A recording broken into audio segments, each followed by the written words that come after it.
we were so sure, and I'm sure Sang was as well. You know what I mean? His coach was there, his trainer. You know, I was in the box, and we were just like, he's got it. You know, he's got it. Hang on a sec, I'll just get him. Boy, Okay. Rafa, what are you doing? Yeah.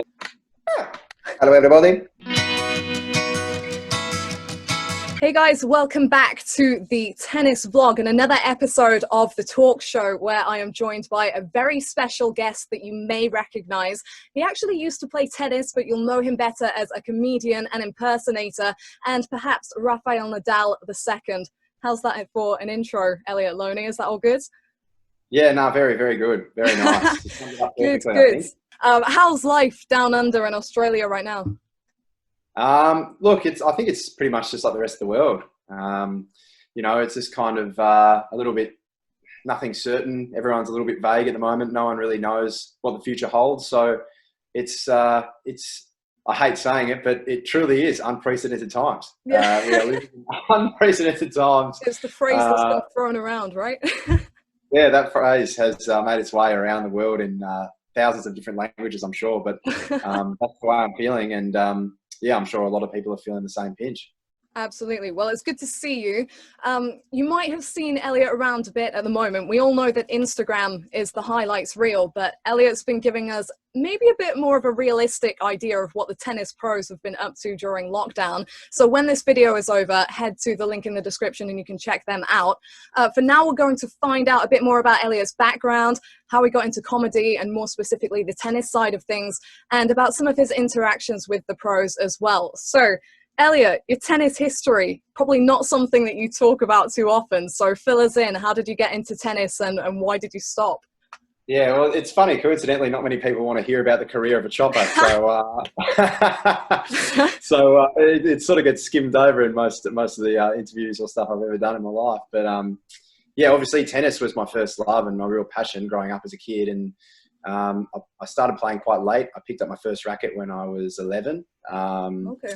And fell in love with the game ever since and just played day in, day out, every single day. And I sort of peaked pretty late, like because I started late, I didn't really feel like I was getting to a pretty decent standard until I was about 17, 18. Sure. And I played a few futures and challenges, but I never got that elusive ATP point. But, you know, like I represented Victoria here in Australia, and that was a proud moment for me when I was like 17.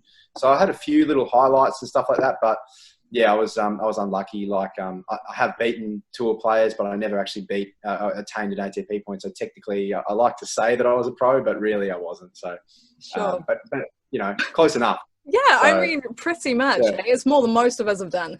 And yeah. I mean, at the moment, I was just thinking there as you were talking, there's a lot in the media at the moment about the ITF circuit, players lower down the ladder who aren't getting the support they need. And a lot of people can overlook those kind of players and think, well, if they were better and they were further up the rankings, then they would get the support that they deserve. But I mean, you having tried the tour out, you know the level that's required to actually even compete consistently at that level, right?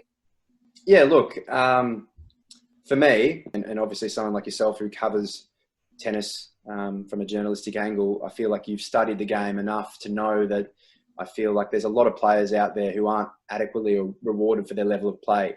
So I feel like if you take a low-tier soccer player, for example, or even here in Melbourne, Australia, you know, AFL footballers who play at professional level here, they're paid quite well to play at a high level of the sport. But there are so many amazing athletes out there on the tennis tour who hit an unbelievable ball, male and female, outside the top 100, who are just really struggling to make ends meet.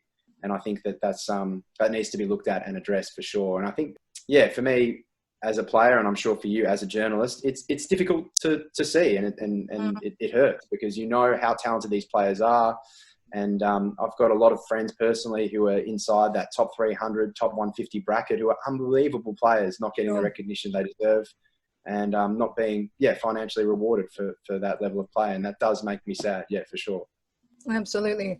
So you did walk away from the tennis scene, but then you've kind of come back to it a little bit, but via the route of comedy. So let us know, how did you get into what you're doing now? How did you make that transition? Well, like I was always the class clown at school. So, you know, tennis aside for a bit, like aside from sport, I was always really into comedy, but I didn't really ever think of stand-up comedy or impersonations or anything as a career. I just kind of did it. You know, the fact that I love tennis so much, I feel like that passion comes through in the videos that I do around the tennis stuff, because you know, it's really sincere, and yeah, I feel like I froth the game, absolutely love it. So you know, when I'm able to marry up my two loves, comedy and tennis, I think I get the best out of what I do most of the time. Sure. Yeah. I mean, you don't just do tennis. So if you look at your impressions as a whole, who's your favorite to do out of anyone? Bear Grylls is probably the most sentimental for me, because that's where I started, you know. That's Okay. that's the one brought me the first little bit of YouTube notoriety that I got back in the day with Man vs Metro that went viral back in 2013. So that one holds a little special place in the old wheelhouse for sure. Yeah, absolutely. But many will know you better now as Rafa Nadal. Is he about? I heard that he might be in the building. How's Rafa doing in isolation? Hang on a sec, I'll just get him. Boy, Okay. Rafa, what are you doing? Yeah. Hello, everybody. We're happy to be here. It's fantastic to be here with Abigail, unbelievable journalist. And well, we're gonna slap a few banter around. We're gonna hit a few forehands. It's gonna be a lot of fun. Absolutely, even if we don't have a tennis court in sight. Now, Rafa, I heard that there is some question marks around the French Open and whether that will take place. But I mean, there's an 80% chance you were going to win it anyway. So should they just give you the trophy this year? I think absolutely 100%. You know, I gonna chop everybody on the clay, and it doesn't matter if we play on a tennis court, we swim in the ocean.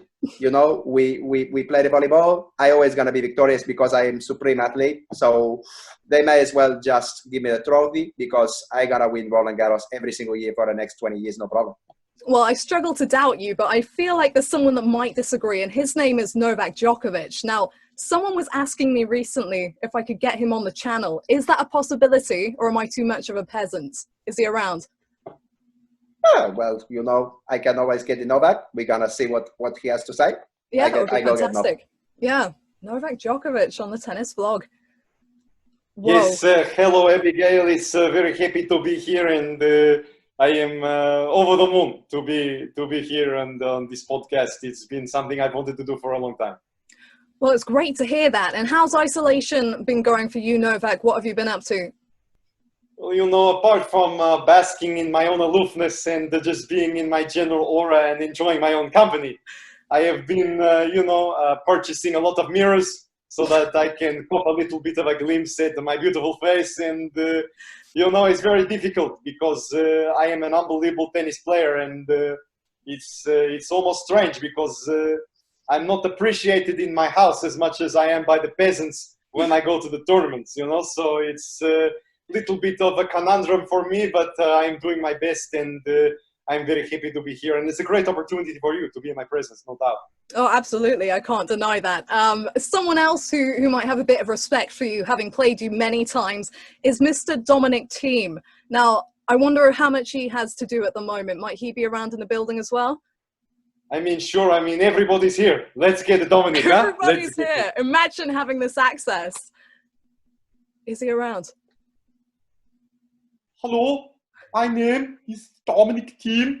I'm very happy to be here. It's a fantastic opportunity to me to be on your show. Very happy.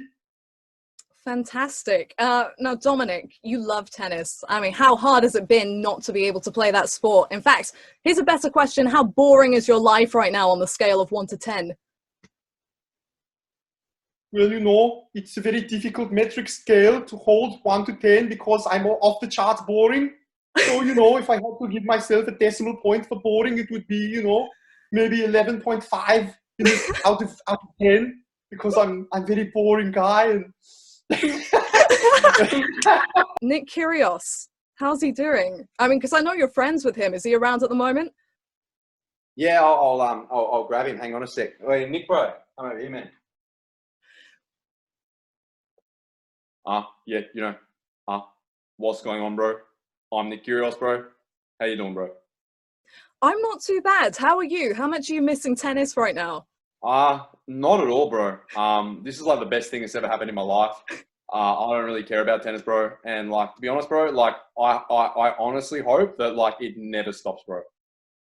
Yeah, Like, I mean, I can so understand I that. can play video games, you know what I mean? Yeah, bro. Yeah. Do you know what? I was going to ask for a little visit from Andy Murray, but I decided not to, because in the times that I've seen Andy Murray on Elliot Loney videos, the guy's touching his face constantly. So I think we'd both be at risk of COVID-19 if we got him in. So I think we're going to keep him to the side for now. But come on then, Elliot, let's have a little talk about these impressions. Do you ever feel like you're going to, in a live interview or in a situation where you're doing an impression, is it difficult not to break? Are you laughing on the inside, even though we can't see that? I think maybe in the early stages of my career, I definitely found it more difficult because so often I like improvisational comedy and I really like to improvise with my voices and my impressions. So I used to do a lot of talk shows where I didn't script my material at all. And oftentimes, you know, the host will change the questions on you anyway in the moment. So you sort of have to be ready for anything. But my most recent Today Show interview that's on my YouTube channel and also the Today Show Australia's YouTube channel, that one I sort of made sure this time round that I scripted a few of my responses so that I wasn't going to crack, because I knew that it was a good opportunity. So I wanted to make sure that I didn't completely fall on my face on national television. Yeah, I did see that. It was very, very good. One of my younger sisters is fantastic at impressions, but anytime someone asks her to do it on the spot, she can't do it. Was that ever an issue for you where you'd be asked for a certain person and you couldn't just get it then and there? Absolutely. I think it's a comfortability thing for me.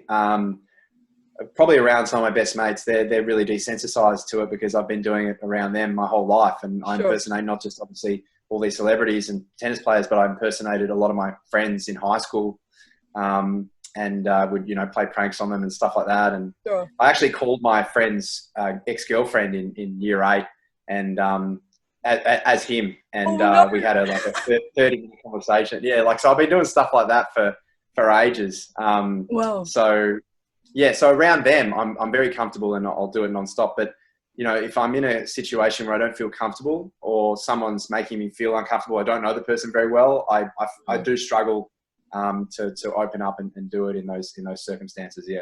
Okay, understandable. When you go about doing a new impression, I know your Dominic team's a bit of a newer one. How do you start? Do you sit down? Do you watch a lot of videos, or are there things that you just naturally pick up on that you emphasize? There's definitely no doubt that I've always had a pretty good ear for picking up tone and pitch because, as I said earlier, I've been doing this since I came out the womb, basically. You know, as long as I can remember, I've been impersonating, you know, or doing voices for literally as long as I can remember. Sure. So there are some voices that come really naturally. So, for example, you know, Bear Grylls was one where I remember watching Man vs. Wild, and my mate was like, he was doing like a Bear Grylls voice, and I just looked at the TV and just did it like straight away. You know what I mean? Like, and I was like, whoa. You know, so there are moments like that where it's kind of just like it's a seamless thing, and then there are some that take time, and I feel like definitely looking back at some of my older impressions, they do tend to get better over time, but there are some voices that I just cannot do, and no matter how hard I try, like Sylvester Stallone and Arnold Schwarzenegger, which a lot of people find ridiculous because they're almost like the hallmark impersonations of every impersonator you see do a whole bunch of voices. So it's kind of strange that I can't do them. Okay. Which is of your tennis ones, which would you say is the easiest for you and which is the most difficult to pull off? Rafa's definitely the easiest just because I have been doing that for the longest amount of time. I mean, you're basically him now, right? You've basically taken him and basically morphed into him. I would say Novak's a difficult voice to do because he's Serbian, but because these guys travel so much and they have so much of an influence from around the world, he's got certain tones and certain ways he pronounces words that aren't quite Serbian. So he's sort of not really doing a Serbian accent. It's more doing a Novak Djokovic accent. You know what I mean? So that's what I try and do when I'm doing Novak. So that can be quite tricky sometimes. I've got to say, I think he's one of your best. So I find that really interesting that he's also one of the toughest for you. So, I mean, that's good going on your part. Yeah. Are there any players, any of the top pros that you know for sure have seen your impersonation of them? Yeah, I think Rafa has. Okay. I've been told that he has. Obviously Nick, because I'm mates with him. And Nick's got a great sense of humor. You know, we get along really well, and Sure. he's a great mate of mine. So, you know, yeah, Kyrgios is a good one because he's, yeah, as I said, great sense of humor, pretty lighthearted, and loves the banter. So, you know, he's good. Andy Murray definitely has. He commented on a video of me doing an Andy Murray impersonation live at a charity gig I did, a stand-up comedy gig. Obviously, Kokkinakis, Demonar, and Federer. So, yeah, crazy encounter with Roger. I went to the Rogers Cup in Montreal in 2017, and I'll never forget it because Roger Federer was absolutely my hero growing up. I mean, I had posters of the guy plastered all over the walls in my room. You know, I loved him. And I remember I met him briefly at the Australian Open earlier that year when I was with Thenasi Kokkinakis, because Thenasi did a training block with him and had a bit of a relationship with him. Right, so okay. Thenasi, trainer, yeah, we're chatting to Roger, and I sort of walked over, and it was just Roger, his kids, and myself in the room. And his kids went away somewhere. I think the nanny took them somewhere, and it was just me and Roger. And I was like, "This is my opportunity," you know what I mean? Yeah. And I walked over to Roger really subtly, and because I was sort of there during the conversation, but not saying anything, I mustn't have been such a stranger to him. But I just kind of said, you know, Roger, mate, you're the GOAT. I love you, man. Can I get a selfie with you? And he was like, yeah, you know, of course. Like, you know, took the photo. And what was crazy was, like, a few months later when I was in Montreal for the Rogers Cup, I was walking down the stairs, and like I heard the paparazzi and I saw the cameras flashing, and I was like, oh, someone, you know, a big star's coming up the stairs for sure.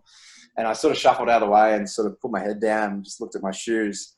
And I looked down at my shoes, and I look up, and Roger Federer was just looking right at me, and he shook my hand, looked me dead in the eye, and goes, "Hey man, it's good to see you again." Oh, Like, you know, like so cool. he knew, like he definitely seen me do Rafa, or he's definitely seen some impersonations. I have no doubt, because he knew, and I could see it in his eyes, and you know what I mean. So that was a great experience to not only meet your hero but be recognised by them. That was something I'll never forget.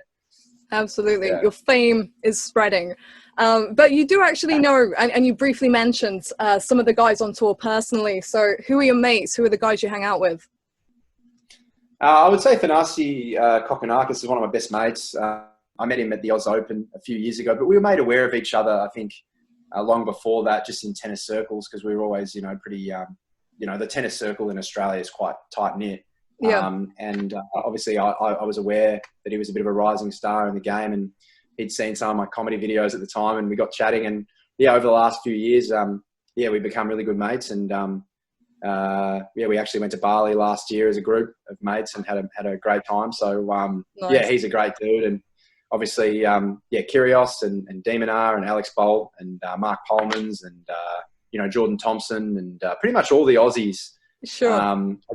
I get along really well with, and you know, I think there's a bit of a mutual respect there, because you know, not only am I, you know, like I love hanging out with them, and I think they're great guys, but I really respect and empathise with them, because I know what they go through. I know the work that they put in, and I understand the rigors of the tour. And I think it's sort of an unspoken thing, but I think that they know that I understand that, and I think that must give them some sort of peace of mind to know that I'm not just some random, you know, unit. Like, I'm someone who, you know, shares the passion and understands the game. Yeah. And that's rare, you know, because the tennis world in comparison to the world itself is a small thing. So to find that kind of understanding is a great thing. And let's talk a bit about another player, you know, Tennys Sandgren from America, another friend of yours. Yeah.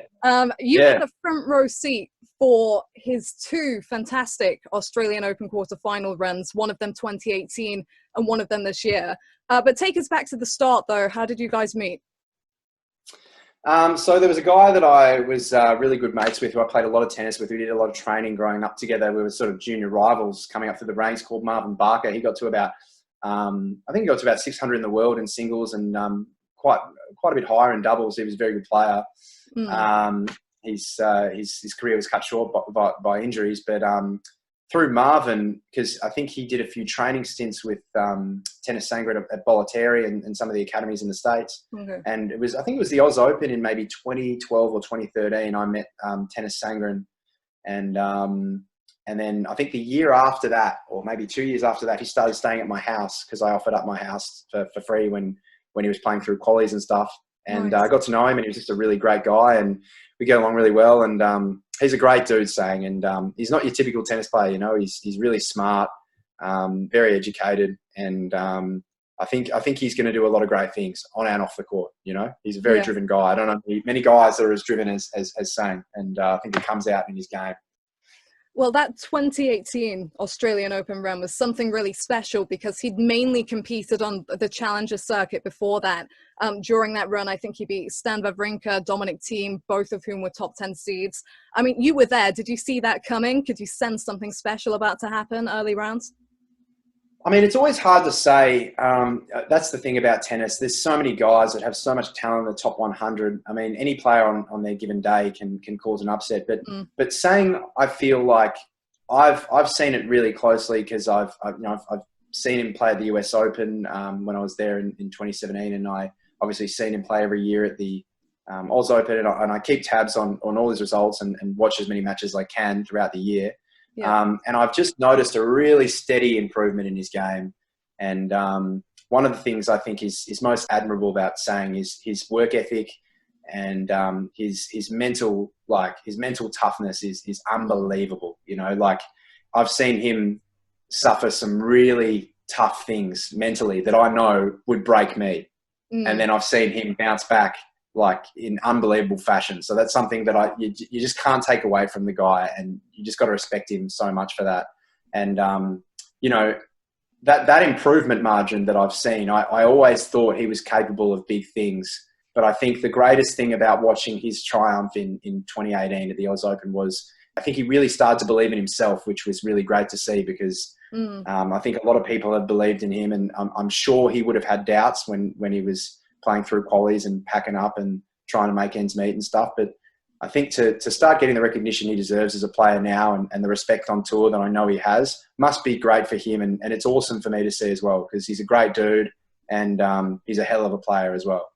So to answer your question, I know I went on a bit of a tangent. No, I love that. Yeah, it's great. To answer your question, I always thought that it was possible.